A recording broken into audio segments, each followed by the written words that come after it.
As technology transforms industries at unprecedented rates, how can our education system keep up?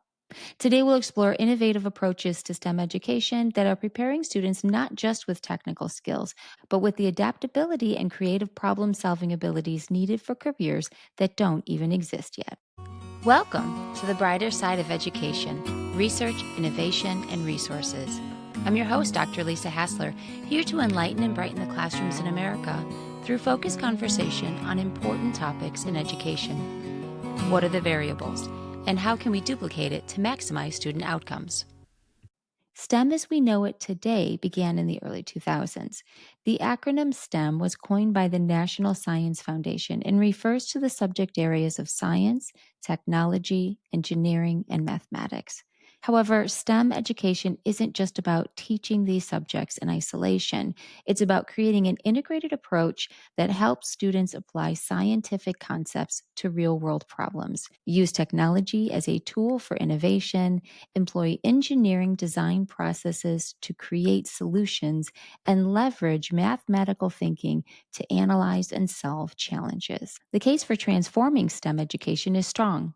The COVID-19 pandemic erased 2 decades of progress in mathematics education. Schools face shortages of qualified STEM teachers, and STEM occupations are projected to grow 3 times faster than non STEM jobs.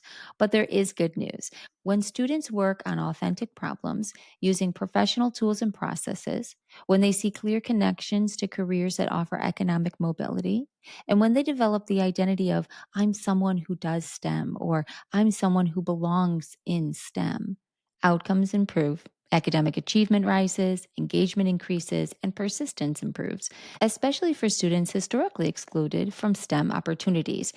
These are some of the innovative approaches to STEM education that don't require waiting for perfect conditions or complete system transformation. Here to discuss innovation in STEM education is Dr. Jennifer Berry, CEO of SmartLab, a turnkey solution to STEM instruction with more than 30 years of experience in educational technology.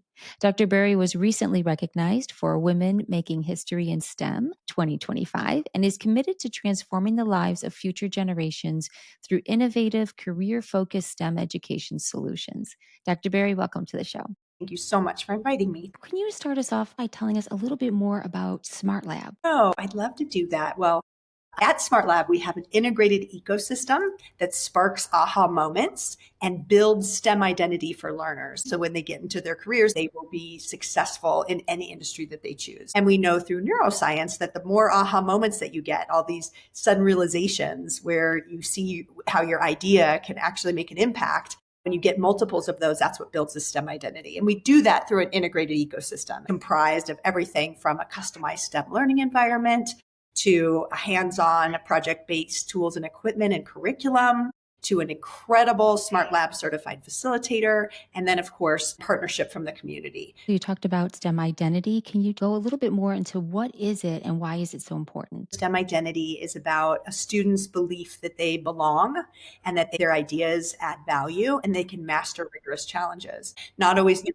things right all the time sometimes makes you better the next time you go about it. Failure is part of the learning process, and that ability to kind of work through challenges in a productive way can really get you to the other side. And that mastering of rigorous challenges and that feeling that you're successful in your ability to master rigorous challenges is what we have identified as STEM identity, which therefore then makes a student successful. So what we do in the STEM learning environment with hands-on project-based learning is to encourage and support that failure to ensure that it can get to the other side of success. In our curriculum, we talk about industry pathways. Every industry that you can think of uses STEM applications in the industry. And so we want to have students confident in using the STEM applications that can apply to any industry, but also be able to pick and choose which STEM application would be applicable to a problem that they're trying to solve. When I was teaching, it was difficult to balance the curriculum with engineering and real world problem solving experiences that would be on the level of a first or second grader skills. And so, can you give an example of a lesson that you would have used and what impactful outcome that you've seen? Yeah, I'm going to name two briefly because I Okay. think they're powerful. One is for a kindergarten unit, and then another one is more fourth and fifth grade units. What we like to say is there's random acts of STEM that ignite learning, get kids interested. So they get to play with something that's fun. So there's a unit called Shadows in Motion, and it's part of the social studies and or science curriculum. So the random acts of STEM and that the application that these kids get to use is a 3D pen. So when the children get the 3D pen, they get to just play with it. So it's, oh, can I make this thing go up? Can I make a box? The sparking and igniting their interest in this 3D pen. Then we really talk about shadows in motion and how utilizing a 3D printer or a 3D pen to build something that creates shadowing against something else. So we might talk about, building a city and thinking about how your city is structured and ensuring that the sidewalks have shade on one side of the street and sun on the other side of the street. How tall are the buildings going to be, and how does the sun hit the buildings and impact the one side of the street versus the other, right? Because you don't want all of your community to always be in the hot sun, things of that nature. I have a quick story to that. So my daughter has a SmartLab in her school. She's a fifth grader, and I had a group of fifth grade kids in my car the other day, and they were jibber jabbering. So of course I go, so I know you did SmartLab today. What was interesting about that? One of the kids said, oh, we got to do these 3D pens. That was really exciting. Another one goes, yeah, did you know that when they design a baseball field, they think about where they put the away team and make sure that the away team has the sun in their eyes? And as the architect is designing this, they're thinking about where the sun is coming from. And then they're making sure that the shadow is cast over the home team and not for the away team. And I thought, wow, here they were originally saying, oh, yeah, we get to play with these cool 3D pens. And then they were talking about shadows in motion. But more importantly, they were talking about an industry because they were talking about architecture and stadium development, and they were talking about sports. And so when I think about how to build in STEM into curriculum, think less about the tool and think more about the industry and the real world application, because that's what gets excited. And then you can backtrack into the tool. So the other example I have is a kindergarten unit. And this unit is really fun because they code and they get to do it for their appropriate age level. We give them tiles. And when they put the tiles down, they put this little car down and it knows if it's green to go, if it's yellow to pause, if it's red to stop. And then there's some arrows, you can go right and left. And they lay these tiles on the floor and see if they can get their car to go the direction that they want it to go. That's fun, right? That's fun play. Then what we do in the unit is talk about, so there's farms that need to get their food from the farms to a store or to a farmer's market or to a factory in order to package it up to get onto a shelf that a person can purchase and eventually gets to your refrigerator.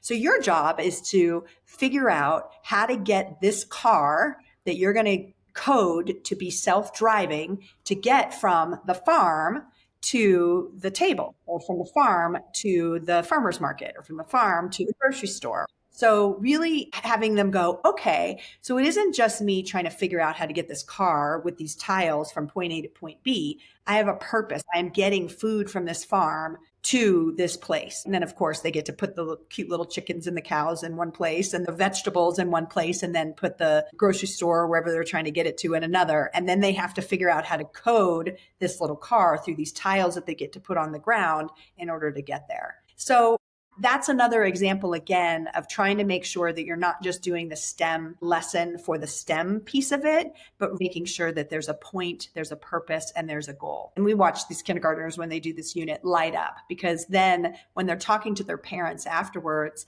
they're not talking about like, I learned how to code today. They can say, do you know there's such a thing as a self-driving car? Do you know that I know how to code a self-driving car? Do you know that there's a job out there that figures out how to get food from farm to grocery store? That's a more exciting conversation with a kindergartner than how to code. Same thing with the shadows of motion. Aha moments were happening for these kids, which will then again build their STEM identity. So they are confident in the tools they use and the applications that are connected to that.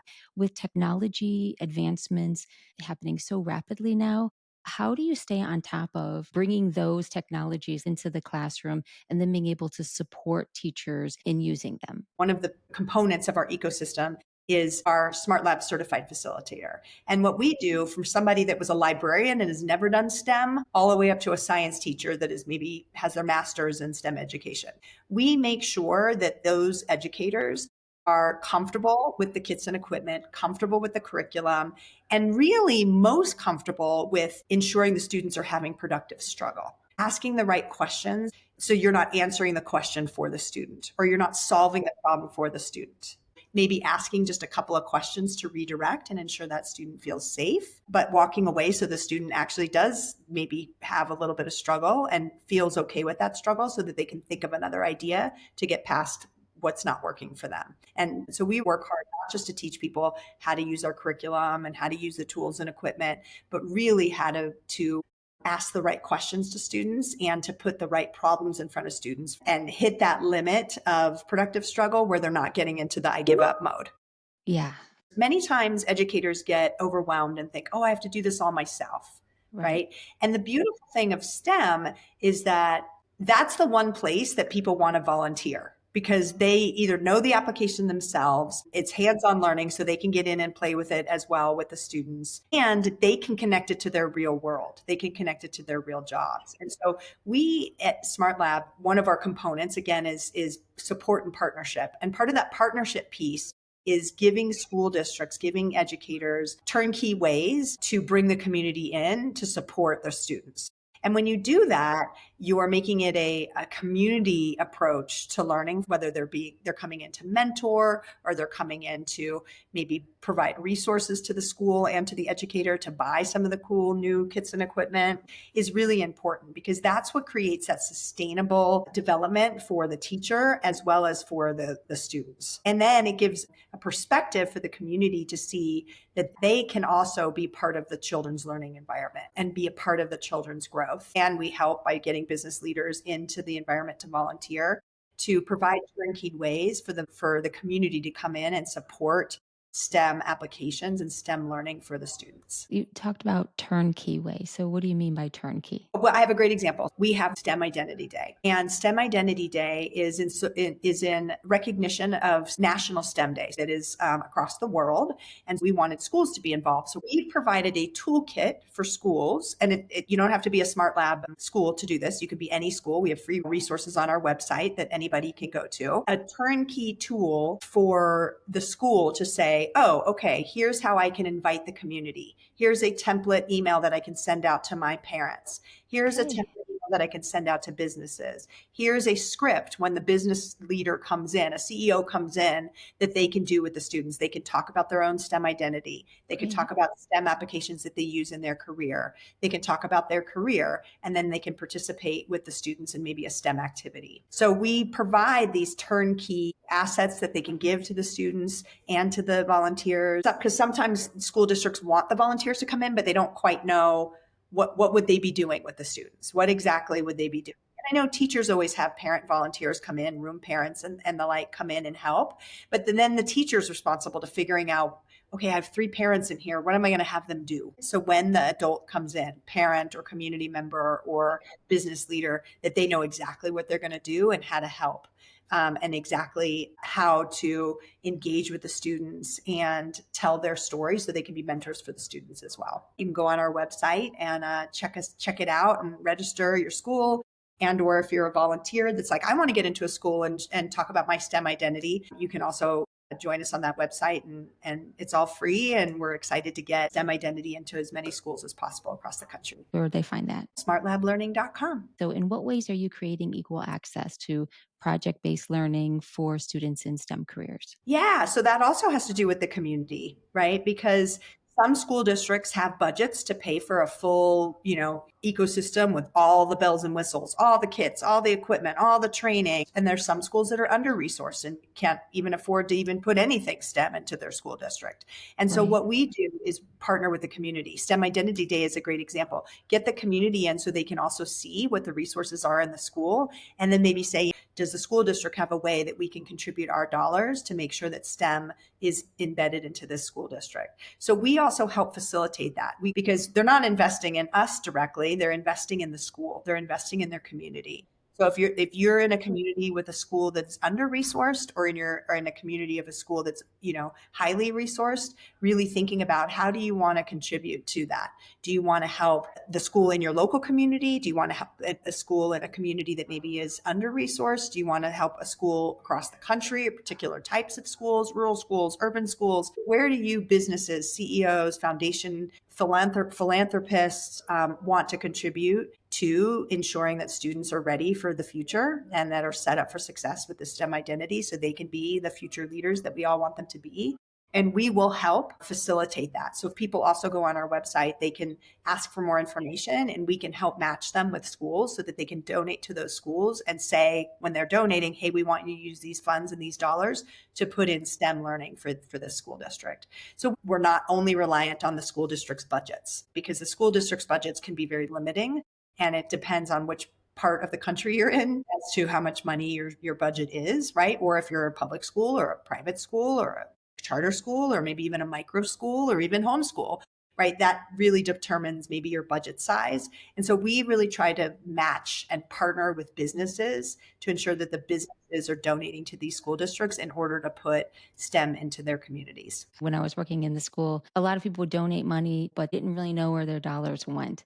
And so when we got very specific and when they knew that they were donating their dollars towards that thing, it just became very real. I think that's a great way that you're able to help partner and bridge them together so that everybody wins. Yeah, thank you. I appreciate that. And we really try to work on the volunteer piece too, because Mm, most businesses don't want to just give money. I mean, some do, some just give money to school districts and to ensure that the students in the community thrive. But we found that the ones that really want to invest in school districts also want to be school districts' partner, mm, right? They want to have their employees come in and help support some way, somehow, because you want to be a part of the solution and you want to be a mm. partner with that school over time, because school districts need sustainable partners, right? And I believe sustainable partners come from not just the money you give, but the time and effort that you invest into that community. And when you do that in the community, it's rooted at the school district level, because the students are going to be the ones that are going to not only help the community thrive now, but into the future. From your perspective, what are promising innovations in educational technology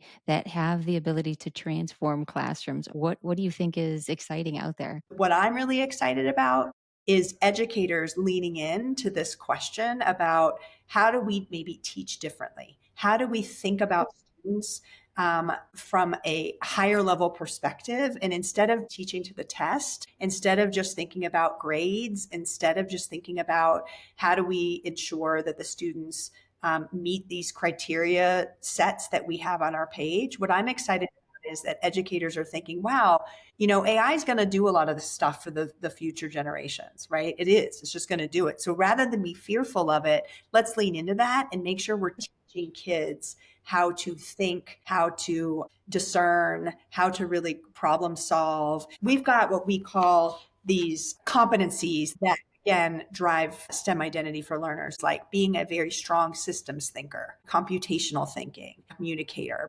collaborator, having higher order thinking skills. These are the things that actually are going to matter in this fast, rapid, changing technology driven world. And if we forget about those things, technology is going to lead us. And we want our students to lead technology. And in order to lead technology, you have to understand digital literacy. You have to really understand how to be a ethical user of technology.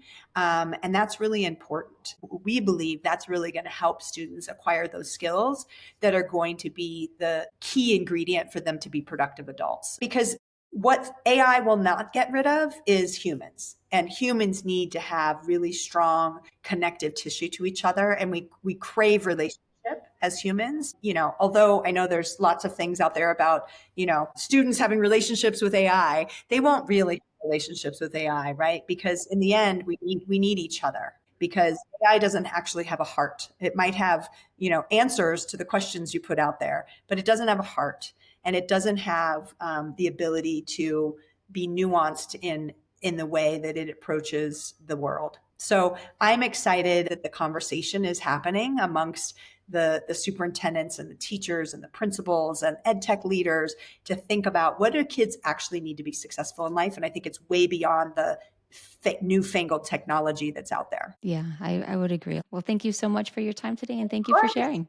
Thank you so much. It was a pleasure meeting with you and talking with you, and I wish you all the luck. I encourage you to take a moment and reflect on your own STEM learning environment. Choose one aspect, whether it's project based learning, technology integration, or building STEM identity.